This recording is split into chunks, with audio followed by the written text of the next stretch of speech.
ഇന്ന് സമയം ഇത്രയായിട്ടും ലൈവ് അത്ര ഓണൊന്നും അല്ല. പക്ഷേ അവിടെ അനുമോൾ മേക്കപ്പ് സ്റ്റുഡിയോ നടന്നുകൊണ്ടിരിക്കുകയാണ്. ഇപ്പൊ നമുക്ക് അനുമോൾ വന്നതിന് ശേഷം പ്ലാച്ചി എന്ന് പറഞ്ഞിട്ട് നമുക്കൊരു വലിയൊരു കോണ്ടന്റ് ഉണ്ടായിരുന്നു. അതിനുശേഷം ഇപ്പോൾ അനുമോളിന് പുതുതായിട്ടൊരു പേജും കൂടി തുടങ്ങാം. പ്ലാച്ചിക്ക് ഇപ്പോൾ ഓൾറെഡി ഫാൻ പേജുകളും പ്ലാച്ചിയുടെ തന്നെ സ്വന്തം പേജും ഒക്കെ തുടങ്ങിയിട്ടുണ്ട്.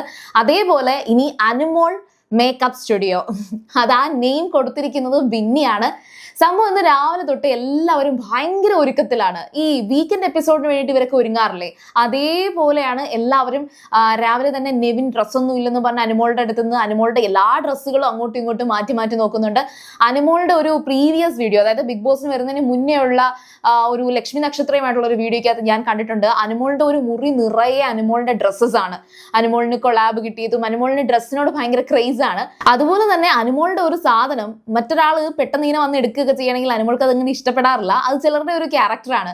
അവരവരുടെ കാര്യങ്ങൾ അവരവർ ഭയങ്കരമായിട്ട് റെസ്പോൺസിബിൾ ആയിട്ട് നോക്കുന്നുണ്ടെങ്കിൽ മറ്റൊരാൾ വന്ന് തട്ടിപ്പറിച്ചത് എടുത്ത് അലമ്പാക്കുന്നത്, എടുത്തിട്ട് പിന്നെ തിരിച്ചു വെക്കാത്തത്, അതൊരു പേനയാണെങ്കിലും പെൻസിലാണെങ്കിലും നമുക്കത് കൊടുക്കാൻ ഭയങ്കര ബുദ്ധിമുട്ടാണ്. തിരിച്ചു തന്നില്ലെങ്കിലോ നമ്മുടെ ഫേവറേറ്റ് ആയിരിക്കും. അപ്പൊ അത്തരത്തിലൊരു ക്യാരക്ടറാണ് അനുമോൾ എന്ന് മനസ്സിലായി. കാരണം എന്ന് വെച്ചാൽ നെവിൻ വന്ന് പറയുമ്പോൾ, നെവിൻ വന്ന് ഡ്രസ്സ് ആണെങ്കിലും മേക്കപ്പിന്റെ എന്തെങ്കിലും സാധനമാണെങ്കിലും എടുക്കുമ്പോഴത്തേക്കും ഇല്ല ഞാൻ എടുത്തു തരാം, ഞാൻ തരുമല്ലോ ഞാൻ എടുത്തു തരാം എന്ന് പറഞ്ഞിട്ട് അനുമോൾ പൊട്ടിത്തെറിക്കുന്നുണ്ട്. പിന്നെ ജിസേലിന്റെ ഡ്രസ്സ് നൂറ ആദില അവര് എടുത്തിട്ടിട്ട് നൂറയുടെയൊക്കെ ഡ്രസ്സ്, ഒരു നാടൻ ഡ്രസ്സൊക്കെ ജിസേല് ഇടുന്നുണ്ട്. അതൊക്കെ നല്ല രസമുണ്ട്. കാരണം ജിസേല് നാടൻ ലുക്കിൽ കാണാൻ ജിസേലിന് സെൽഫായിട്ട് ഭയങ്കര ഇഷ്ടമാണെന്ന് മനസ്സിലായി. പിന്നെ ജിസേലിനെ ഒരുക്കാനാണെങ്കിലും അല്ലെങ്കിൽ ആദില നൂറ ആദിലേനെയൊക്കെ അങ്ങ് ഒരുക്കി ഒരു കോലമാക്കി വെച്ചിട്ടുണ്ട്. അങ്ങനെ അനുമോള് എല്ലാവരെയും ഒരുക്കുന്നുണ്ട്. ഈവൻ ഒനീലിനെയൊക്കെ കാര്യമായിട്ട് വന്നിരുന്ന് ഒരുക്കുന്നുണ്ട്. ബിന്നിയെ ഒരുക്കാൻ ശ്രമിക്കുന്നുണ്ട്. അതുപോലെ തന്നെ എല്ലാവരുടെ അടുത്തും പോയി അനുമോൾ എല്ലാവരെയും ഒന്ന് ടച്ചപ്പ് ചെയ്യുകയാണ്. ഈവൻ എല്ലാവരുടെ അടുത്തും ഇത്രയും ഒരു കണക്ഷൻ കീപ്പ് ചെയ്യുന്ന ഒരു വ്യക്തി അനുമോൾ ആയിരിക്കും. അനുമോൾ അക്ബറിന്റെ അടുത്ത് മാത്രമാണ് ശരിക്കും പറഞ്ഞാൽ ഒരു ഇത്തിരി ഡിറ്റാച്ച്മെന്റ് എനിക്ക് ഫീൽ ചെയ്തത്. ബാക്കി എല്ലാവരുടെ അടുത്തും, ഈവൻ ഷാനവാസിന്റെ അടുത്തൊക്കെ ആണെങ്കിലും, ഷാനവാസിന്റെ അടുത്ത് പിന്നെ ഓൾവേസ് അനുമോൾക്കൊരു നല്ല ഫ്രണ്ട്ഷിപ്പ് ഉണ്ട്. പക്ഷെ എല്ലാവരുടെ അടുത്തും ഇങ്ങനെ പോയി എല്ലാവരെയും ഒന്ന് ഒരുക്കി എല്ലാവരെയും ഒന്ന് തിളക്കിയൊക്കെ വെക്കുകയാണ്. പക്ഷേ ഇതിന്റെ ഇടയിൽ മറ്റൊരു സംഭവം എന്ന് വെച്ചാൽ, ഇതെല്ലാം ഇവർ കഷ്ടപ്പെട്ട് ഇത്രയും ഒരുങ്ങുന്നത്, ഈവൻ ഷാനവാസൊക്കെ ആണെങ്കിൽ എന്ത് ഗ്ലാമറാന്നറിയാവോ. പുള്ളിക്കാരനെ ആണെങ്കിൽ ആ ഒരുങ്ങി കാണാൻ, അല്ലാതെ കാണുമ്പോൾ തന്നെ ആ മീശയൊക്കെ പിരിക്കുമ്പോൾ ഭയങ്കര സ്റ്റൈലാണ്. അതിന്റെ കൂടെ ഒരുങ്ങി അക്ബറൊക്കെ ആണെങ്കിൽ കണ്ണിൽ സുറുമയോ കരിയോ എന്തൊക്കെയോ എഴുതുന്നുണ്ട്. പക്ഷെ ഇവർ ഈ ചെയ്യുന്നത് അത്രയും ആ ബോട്ടിൽ ടാസ്കിന് വേണ്ടിയിട്ടാണ്. ആ ബോട്ടിൽ ഫാക്ടറിയാണ്. ഇപ്പൊ ബ്ലൈൻഡ്സ് ഇട്ടിട്ടുണ്ട്. ബ്ലൈൻഡ്സ് ഇട്ട് കഴിഞ്ഞപ്പോഴത്തേക്കും മനസ്സിലായി ഒരു ടാസ്ക് വരാനുണ്ടെന്ന്. പക്ഷേ അവർക്കറിയില്ലല്ലോ ബോട്ടിൽ ടാസ്ക് ആണ് വരാൻ പോകുന്നത്. വെയിലത്ത് കിടന്ന് ഓടാനുള്ളതാണ് ഈ മേക്കപ്പ് ഇട്ടിട്ട്. അത് കാണുമ്പോഴാണ് എൻ്റെ ഈശ്വര, ഇനി ഇതാണല്ലോ നടക്കാൻ പോകുന്നതെന്ന് ഓർക്കുന്നത്.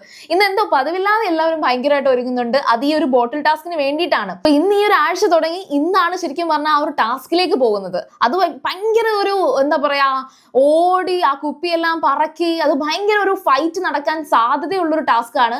അതിൽ നെവിനും അനീഷുമാണ് അതിനകത്ത് രണ്ട് മെയിൻ ക്യാരക്ടേഴ്സ് ആയിട്ട് വരുന്നത്. ലെമൺ ജ്യൂസ്, ഓറഞ്ച് ജ്യൂസ് എന്നൊക്കെ പറഞ്ഞിട്ട് അവരുടെ അടുത്തേക്ക് ആ ബോട്ടിൽസ് കൊണ്ടുപോകുമ്പോൾ ആ ബോട്ടിൽസ് കഴുകി ഉണക്കി കൊണ്ടുവന്ന് സ്മെല്ല് ചെയ്ത് നോക്കും. അപ്പൊ എത്ര ബോട്ടിൽസ് ഇവർ കൊണ്ടു കൊടുക്കുന്നോ അതനുസരിച്ചാണ്. പിന്നെ അതുപോലെ തന്നെ അതിന്റെ ക്വാളിറ്റി ചെക്കിന് വേണ്ടിയിട്ട് വേറെ കുറച്ച് ആൾക്കാരുണ്ട്. അക്കൂട്ടത്തിലാണ് ബിന്നിയൊക്കെ ഉള്ളത്. അപ്പോൾ ഏകദേശം ഈ ഒരു ടാസ്ക് എന്ന് പറയുന്നത് ഈ ഒരു ആഴ്ച മുഴുവനുള്ള ഒരു ടാസ്ക് ആണ്. ഈ ഒരു ഒറ്റ ടാസ്കിനകത്ത്, അതായത് ഈ ഒരു ബോട്ടിൽ ഫാക്ടറി എന്ന് പറയുന്ന ഒരു ടാസ്കിനകത്ത് എന്തായാലും ഭയങ്കരമായിട്ടും 2-3 ഘട്ടങ്ങളൊക്കെ ഉണ്ടാകും. ഈ ഒരു ദിവസം മുഴുവൻ, ഈ ഒരു വെള്ളിയാഴ്ച വരെ എന്തായാലും ഈ ടാസ്ക് കണ്ടിന്യൂ ചെയ്യും. പക്ഷേ ഈ മേക്കപ്പ് ഒക്കെ ഇട്ടിട്ട് ഈ ടാസ്കിന് പോയിട്ട് അവസാനം അവർ എന്ത് കോലത്തിൽ തിരിച്ചു വരും എന്നുള്ളത് കണ്ടറിയാം. ഏതായാലും ഒരുപാട് നേരമായിട്ട് അവർ ഒരുങ്ങുന്നുണ്ട്. ഇനി ആ ടാസ്കിലേക്ക് എത്താറായിട്ടുണ്ട്. ലൈവിന്റെ അപ്ഡേഷൻസുമായിട്ട് ഞാൻ ഉടനെ അടുത്തതും കൊണ്ടുവരാം. അപ്പോഴത്തേക്കും നിങ്ങൾ കാത്തിരിക്കുക. സീരിയൽ ഗ്രാൻഡ്മ ഫസ്റ്റ് ടൈം ആണ് കാണുന്നെങ്കിൽ ഉറപ്പായിട്ടും ചാനൽ സബ്സ്ക്രൈബ് ചെയ്തിട്ട് കാണുക. വീഡിയോ ഇഷ്ടപ്പെട്ടാൽ ലൈക്ക് ചെയ്യുക, കമന്റ് ചെയ്യുക, ഷെയർ ചെയ്യുക. അപ്പൊ ഞാൻ പോയി വരാം. ബൈ.